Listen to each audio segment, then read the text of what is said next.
はい。ようこそいらっしゃいました。宗介先生とふんわり魔法の授業室へ。本日もようこそいらっしゃいました。さて、皆さんいかがお過ごしでしょうか。今このね、動画を撮っているのは、年末2023年の12月31日。本当にね、年末さして待った大晦日の日なんですけれども、皆様ね、こういう時期いかがお過ごしですか？昔のご家庭といいますかね、昔ながらのお家であればもうおせちの準備、いろんなお重にね、手作りのものですとか、どこかから買ってきたものとかいろいろ詰めて、お正月三が日とか1週間ぐらいあんまりお料理しなくても済むようにっていう昔の人たちの過ごし方だったようですけれども、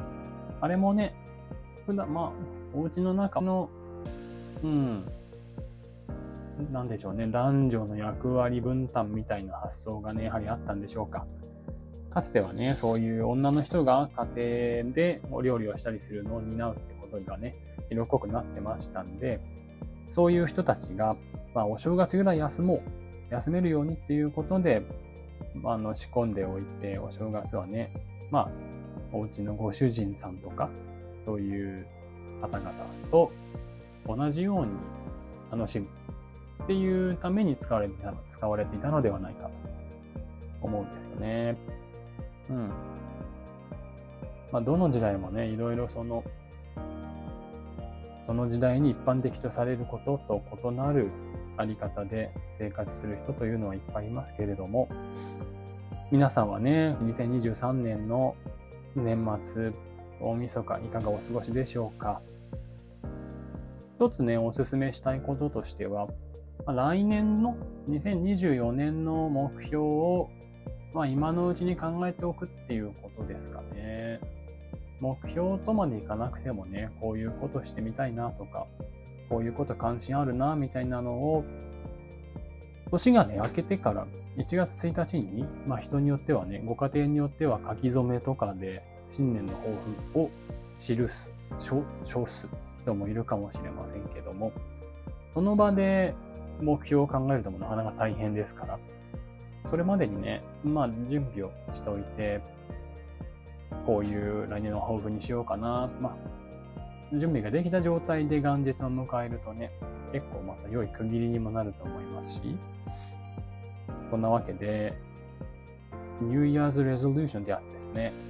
新年の抱負。ぜひね、考えてみたいなと。考えてみていただけたらななんて思いますし、私もね、今考えてみたいなと言いましたけど、自分でも考えてみたいなと思います。まずは、このチャンネルが普段お話、皆さんとさせていただいているのを、どんどんね、積み重ねて進んでいけたらなと思いますので、今後ともどうぞよろしくお願いいたします。さて、そして今日いただいた質問なんですけれども、これはどちらかといえば生徒さんですか？お子様からの質問ということなんですけれども、頑張ってテストの勉強をした、他のピアノのコンクールでも何でもいいんですけれども、いろいろ自分が頑張る事柄をやってみて、本当に全力を尽くしてやって、一定の成果を残した。例えばね、テストですごい良い得点が取れたとか、何々コンクールで良い賞、良い順位を収めることができたとかね。そういう結果を得たんだけれども、お家の人が全然喜んでくれない。お家の人が全然褒めてくれない。で、そうなると、なんか自分も全然面白くない気がすると。せっかく頑張ったの何だったんだろうって思ってしまった。一体これはどうしたらいいんだろうっていうお話だったんですけれども、これに関してはね、皆さんどう思いますか？通常ね、イメージとしては何か達成したらね、褒めてもらったりご褒美があったり、そういう頑張ったんだからその向こうに喜びがあるというようなね、感覚がある方も多いと思うんですよね。で、今回のね、ご相談くださった方も、ご質問くださった方も、そう思っていたから、なんかね、褒められると思ったら褒められないっていうその残念さ。が前に出てきてるっていうことなんでしょうね。うん。で、まあね、この事柄については、まだ始まって間もないですけど、このチャンネル。一番最初の回ですかね、お話ししたのは。やっぱりこれまで人間が発達してくる、人間が全体として、文明とか文化とかいろいろ発展させてくるためには、一定の何か投資といいますかね、目的を持った何か作業をやることで、そこから得られる成果、対価をね、得る。で、その対価を得るために一定の型に基づいた取り組み方をするしかなくて、その取り組み方と対価みたいなのがこう結びついている。それによって、まあね、悪い言い方、多分あんまり望ましいというか、いい印象の言い方ではないんだと思うんですけれども、お馬さんのね、鼻先に人参をぶら下げるというやつ。そういう感覚で人間たちは走ってきて、で、ここまでのね、文明を地球に育て上げる。そういう道しかなかったと思うんですよね。で、その感覚っていうのは、やはり我々もずっと色濃くね、受け継いでいて、従ってその、頑張った先には何かあるはずだっていう感覚が根強いんですよね。だから今回の相談者さんも、もちろんね、もしかしたらプレゼントの約束、テストで10番以内に、学年で10番以内に入ったら、なんでしょうね、プレステ5を買ってもらうっていう約束があったかもしれませんし、ピアノのコンクールで優勝したら、ちょっと旅行にね、連れてってもらえるとか、他のもろもろの何かね、ご褒美みたいなのが予定されていたかもしれないんですけれども、そういうものがなくても、褒めてもらえるはずということが、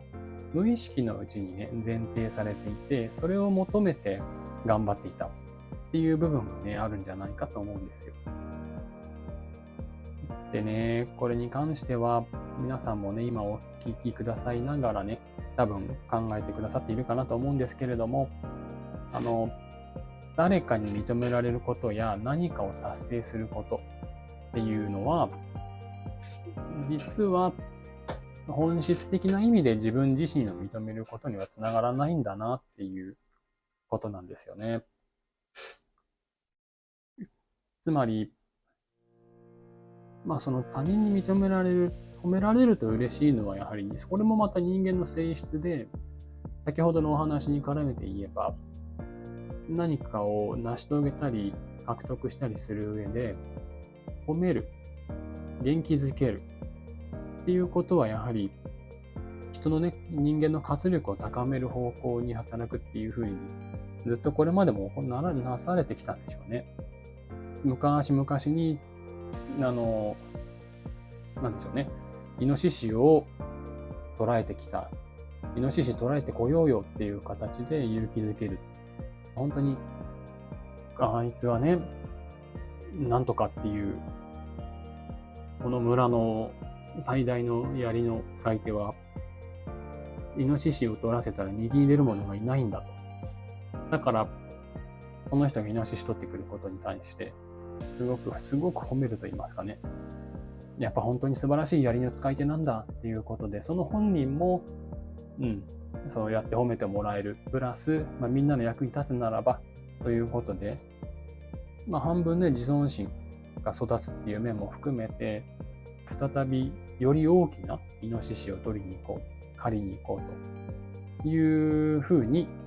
思ったりすると。で、それっていうのは、イノシシを取ってきてくれる人がいる方が、村としても食料が手に入るし、ね、人間、その時の種族、多分当時はそんなにすごくね、今ほど緊密に地球上で関わりが持てなかったと思いますから、その村落、あるいは近くの縄張りの人間という種族が発展するために有効だったんですよね。そうやって身の危険を冒してまでイノシシを取ってきてくれるっていう人が存在すること。だからそういう人たちは勇敢だというふうに捉えられるし、勇敢な人々は褒めたたえられるし、で褒めたたえられればやる気が出るしっていう。この仕組みは今と同じですよね。テストで点数を取れれば、将来いい学校に入れるかもしれないしとか、いい大学に入れるかもしれないし、で、自分がやりたいことが現れてきたときに選択肢が広げてあった状態で、悩まずに選べる。よりより緑に選べるかもしれないしとか。で、そうなってくると、家族、ご家庭としても、自分のところのお子様が、素敵な大学とかお仕事について、人生をよく生きていくっていうのは、やはりそのご家庭としてもね、喜ばしいことでしょうから、そういう意味でね、勇気づける、元気づける、褒めるっていうのは、当然の人間の仕組みの一つなんだと思うんですよね。ただ、そこばかりになってしまうと、やはりね、だんだん自分のやっていることが自分から離れていくっていうことが起きやすいですよね。褒めるっていうことは、これは前回のね、お話に、誰もが自分のことで手一杯ですよっていう前回の一緒にお話しした内容に関わってくるんですけど、そう、褒めるっていうのはね、その褒めている側が一定の尺度とか、これまで今ね、お話ししてきたような村の食料確保になるとか、ご家庭としてもその子供がよく育っていってくれるのは嬉しいとか、そういう事柄。で、こういう事柄というのは物差し、尺度ですよね。それに照らして有効、良いことなので褒めてくれてるっていう部分が大きくある。